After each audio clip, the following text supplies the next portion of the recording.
Hi guys and welcome back to my channel. If you're new here, my name is Katie and I'm going to talk you through my summer reading wrap up. So I've been a bit slow in terms of reading and in terms of filming, so you're getting 3 months in one, so I'm calling it my summer reading wrap up.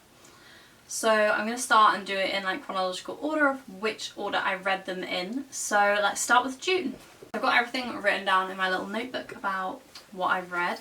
So the first book I read in June was Conversations with Friends by Sally Rooney. At that point I feel like we were all still on the normal people train and I wanted to read her other book and I loved it. Honestly, it was so good. It was really interesting, the dynamics of the characters together, because you have the two friends and then the couple and everyone was in love with each other and lots of stuff was going on. It was all a bit like high tension.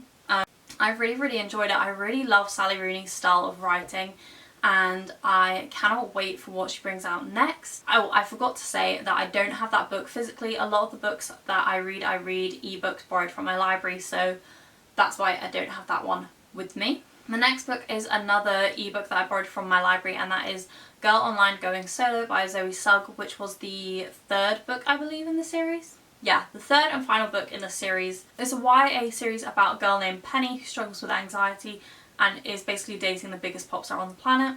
So it's really interesting. This book, I feel like you saw the most development in Penny as a character. She really started to overcome and understand her anxiety. You also saw some of her other school friends, which was really nice, and the way her friends cared for her. One of them, they're at like this party and Penny starts getting an anxiety attack and the friend knows exactly where to go. She like leads her out and in the car she's like, oh yeah, whenever I'm with you I check for the exits in case you need to leave, which I thought was really sweet. I feel like especially at that age, at like 16, 17, a lot of people don't know how to deal with their friends that have anxiety. I know from personal experience having bad anxiety when I was that age, and yeah, but young people aren't taught how to cope and how to help their friends who are in that situation. So I thought it was a really nice little thing that was put in the book that anyone who's read it can learn from.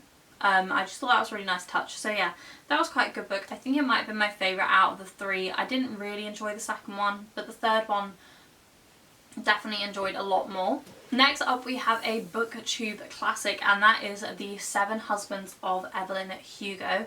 And I got this book in my Reposed book box earlier in the year, and I have to say this has been one of my favourite books I've read this year.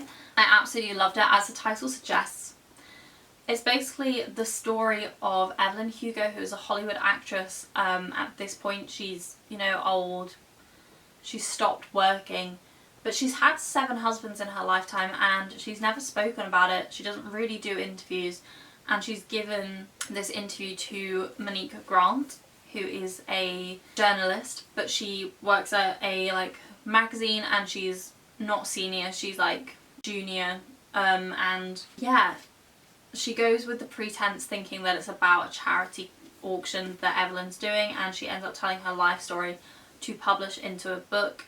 And there's a huge twist at the end, and like obviously you kind of know that a twist is going to happen, and I half predicted the twist. Like I got the character that I thought it had something to do with right, but it was so far off guessing what the actual twist was. It tells about Evelyn's relationship with another Hollywood actress called Celia St. James, and she is the great love of Evelyn's life, and no press has ever really like cottoned onto it, so it's like a big reveal. I really loved this book. My mum also read it and she loved it too, so I'd really highly recommend this book if you're looking for a nice read.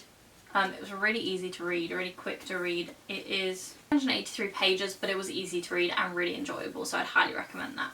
The next book I read is Reasons She Goes to the Woods by Deborah K. Davies. I actually studied one of her other books last year at uni called That's Loads Beautiful, which I'm not gonna lie, like I didn't enjoy, but she came and did a talk because she's That's Loads Beautiful, which I'm not gonna lie, like I didn't enjoy, but she came and did a talk because she's she lives in Cardiff, so she came and did a talk for us and we like met her afterwards, and she was talking about this book that she'd written, and I really loved the premise of it. So the whole book is written in little vignettes throughout the main character, who's a girl named Pearl's life. So it starts from when Pearl's really small and leads up until when she's a teenager and kind of developing into herself.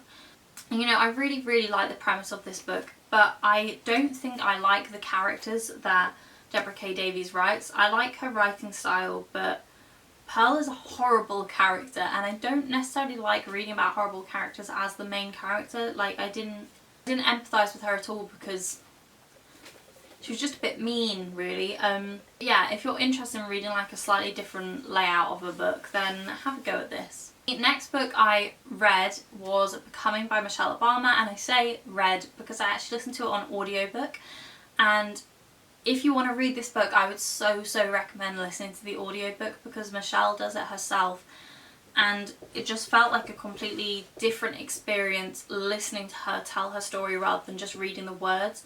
I really enjoyed it. I loved learning about her life, and it starts from when she was a kid and how she became a lawyer, and then it also talks about how her and Barack met, and then also their life in the White House with their girls. It was really interesting, and I really enjoyed it, and I definitely recommend it. It was a brilliant book. But the next book I read, again, was an ebook I borrowed from my library, and it was another YouTuber book, and that is Wilde Like Me by Louise Pentland. This book follows a mum called Robin and her young daughter Lara? I can't remember the name of the daughter. It was like Lila or Lyra. I can't quite remember. Anyway, she's a single mum, she's a makeup artist, and basically follows her like dating life. I was slightly underwhelmed by the book. I really liked the premise, I liked the concept, but I felt like something was missing. I did enjoy it and it was an easy read, but something was definitely missing, although I do want to read like the next one on because it's a series. I want to see if it like progresses, because I think that was Louise's first book that she wrote. So I feel like maybe the characters become a little bit more developed in the next one, as like I saw with Zoe's books. So we'll see. I'll read that at some point. It's not on like my proactive to read list, but at some point I will get around to reading it. Next book I read was The Struggle by L.J. Smith, which is part of the Vampire Diaries series. I think it's the third one. Honestly, those books are crap. They're enjoyable, but they're crap. I prefer the TV series. I am planning on reading the rest of them. I've got another one later on in this video, but they're not brilliantly written. They're very short and very fast to get through, but they're too short. Like, too much happens in too short time. There's not really enough character development. But if you're looking for something really easy to read and you like the TV show, maybe you should give it a try. Okay, with that we are on to July. I was going to say June, we're on to July. And the first book I read in July is One Flew Over the Cuckoo's Nest by Kessey. This book looks untouched because this is my mum's one. I'm looking at my bookshelf and I have no idea where mine's gone. Like, literally, no idea where mine's gone, which is why I've got one that looks untouched, which is my mum's. Anyway. This book is about a group of men that live in a mental institute in America. I can't remember when this was written. It was published in 1962 originally, so it's kind of that era. And wow, this book was heavy. I struggled getting through this. It took me weeks. I'd had the book since I was in America, so since like November or December I'd had it. And I only got around to finishing it in July. I wouldn't read it again. It's a classic, so I'm glad I read it, and I'm glad I can say I've read it, but definitely not again. And I don't even know if Kessey has any other books, but I won't be reading them because I really struggled getting through it. Yeah, I am interested in watching the new Ratched Netflix show, which follows the nurse. I've seen bad reviews about it, but I feel like it's the kind of bad reviews that I'm like, oh, I'll probably enjoy watching it. So yeah, again, this had a twist at the end that I wasn't expecting, but it was a twist that seemed very out of character for the character that it happened to, so I'm a bit about this book. The next book I read, again, was an ebook that I borrowed, so I can't show you, but it is Always and Forever, Lara Jean by Jenny Han, which is the last book in the All the Boys I Loved Before series. I loved that series. It was so good. It was such a nice, light-hearted YA romance, and I really enjoyed this final one. I feel like Lara Jean really learned about herself and came into herself and learned about what she wants. I feel like it was like the perfect way to round out the whole series. So if you've watched the films, I'd really recommend reading the books as well. As I said, there's another Vampire Diaries one in here. The next one is The Vampire Diaries The Fury by L.J. Smith again. This was the last one in the first 4 because they kind of come in like sets, I believe. So this was the last one in the first 4. The same applies to this one as the last one I said. It's crap really, but enjoyable. The next book I read is This Is Where It Ends by, excuse me while I read the name, I don't know how to say it, by Marieke Nijkamp. I don't know how to say her name. Warning on this one, it is about guns in America, particularly in schools, and follows one day. You can guess what that day is at a particular school, so if that's something you don't want to read about, I wouldn't recommend this book. If it is something you'd like to read about, however, I would recommend it. I did enjoy this. It was very like eye-opening.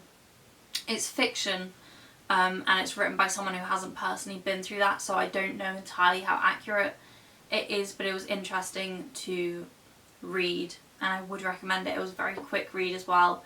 It was a book you wanted to get through to see what happened next. So the next book is another one that is definitely one of my favourites from the whole year so far, and that is Queenie by Candice Carty-Williams. And this follows Queenie, a black woman in London. It basically follows her mental health after the breakdown of her relationship and how she's getting on at work and how she struggles and her relationship with her family. I really enjoyed this. I really loved the character of Queenie. She was just so relatable, and yeah, I'm really hoping that Candice Carty-Williams comes out with a sequel because I want to know what happens next for Queenie. I feel invested in her story, and yeah, basically it is another mental health book, which is really interesting, and by the end of the book she's starting to get better, so I'm definitely keen to know what happens next. I don't know if this is the kind of book that will be turned into a sequel, but if not, I'm definitely on the lookout for when Candice releases her next book because this one was just so great. The next book I read was again an ebook, and that was The Hunting Party by Lucy Foley, and this followed a group of friends who travel up to Scotland for New Year's, and there's so much tension between them. They're old friends, and you learn at the start of the book that someone has been killed, and throughout the book it flashes between different scenes and you learn about the characters and their relationships and what's gone wrong in their relationships and the dynamics, and also you eventually learn who's died and how it happened, and I really enjoyed that. It was another great like mystery book. I do love a good like mystery book, so I would recommend that one as well to read. On to August, which was by far my worst reading month of the year. I only read 2 books. I just wasn't feeling it. I wasn't feeling reading. So yeah, you're only getting 2 books. The first one being The Family Upstairs by Lisa Jewell, which is a big old book but very enjoyable. This again is like a mystery. You follow Libby Jones, who has just inherited a very nice expensive house in Chelsea. She's adopted, but the house she inherited on her 25th birthday had been put in trust for her when her parents mysteriously died in cult-like circumstances alongside another man in her house. Except that she wasn't the only child in this family. She has 2 other siblings, and there were two other children in the house from another family, and all of these kids have just like disappeared. So you kind of follow different characters throughout. Some of them you're like, oh, I don't know who you are and how this is going to play in, but you kind of know they're involved somehow. And then by the end you learn what happened to the family and why the parents and this other man died, and basically about the culty circumstances. I really enjoyed it. It is a big book, but again, because it's like a thriller mystery, you get through it quite quickly, so I definitely recommend that too. And the final book I read is One of Us Is Next by Karen M.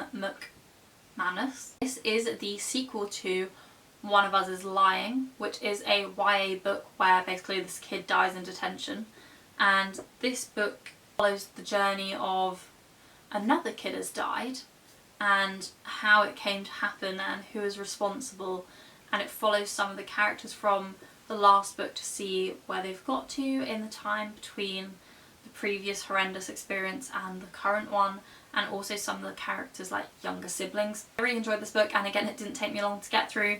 Would definitely recommend it if you love like a YA mystery.